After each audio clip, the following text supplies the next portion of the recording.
I'd like to share with you the potential underlying cause for an overactive bladder, a leaky bladder, a bladder that can't hold urine, a bladder that causes you to go more frequently, and sometimes even frequent urination at night.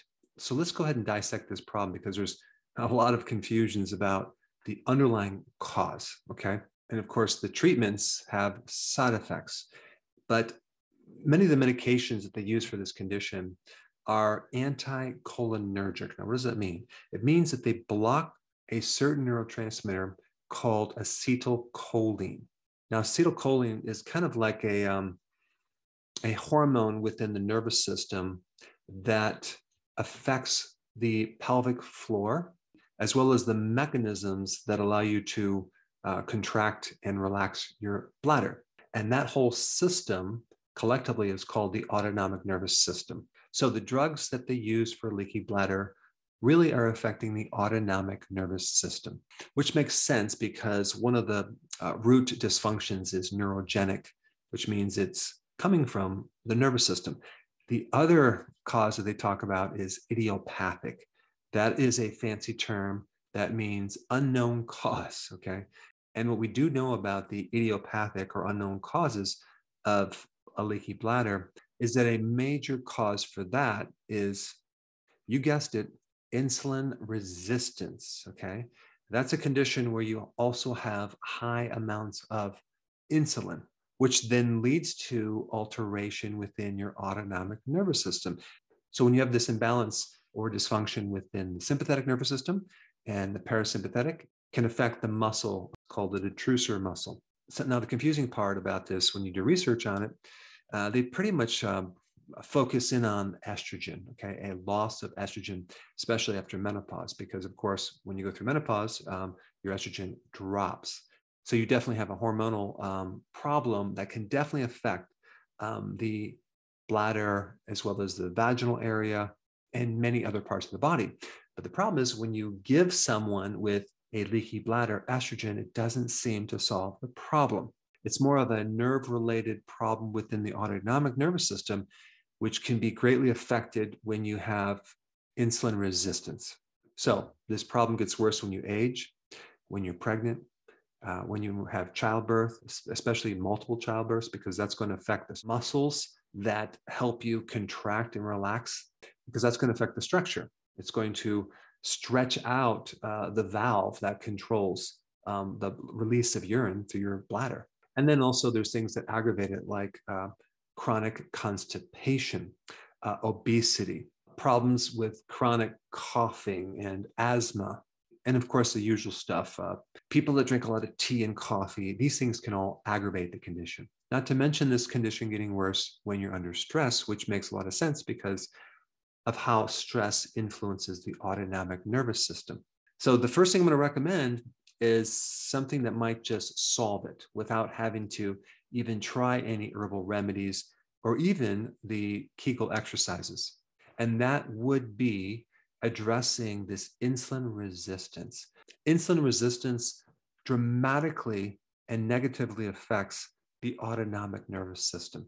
So a lot of problems connected to that will disappear when you address this insulin resistance.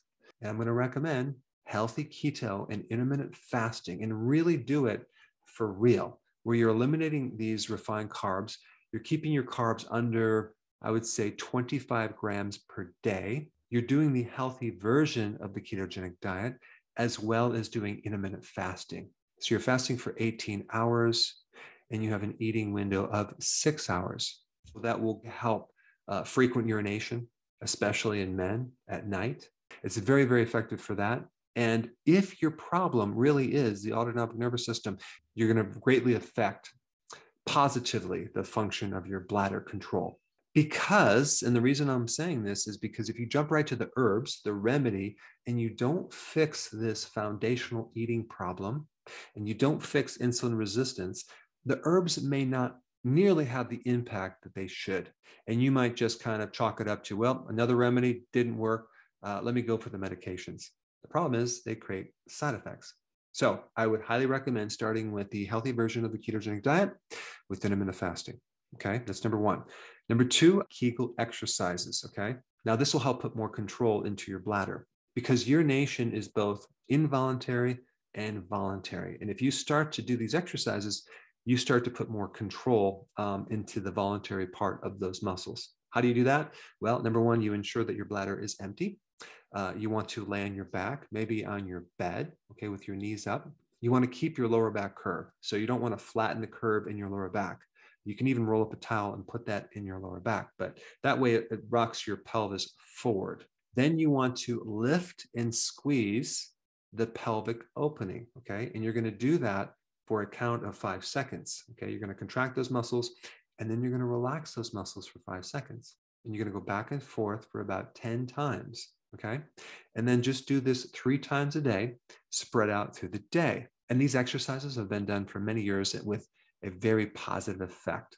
As far as the herbal remedies, there's some great data that I found searching for patents using herbal or natural remedies for an overactive bladder. And I'm going to share all this information in the description as well.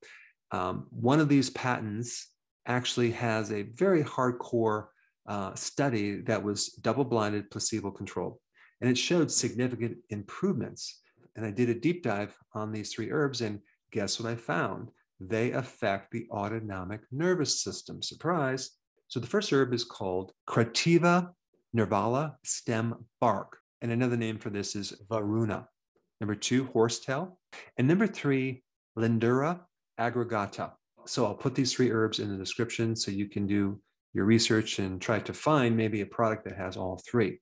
But definitely start with the healthy version of keto with intermittent fasting. And I'm going to put a link down below if you're new to keto. I have just a free download. You can go to my site, just download it, and it'll tell you exactly how to do this. In fact, why don't I just show you a video of how to do it right here? Check it out.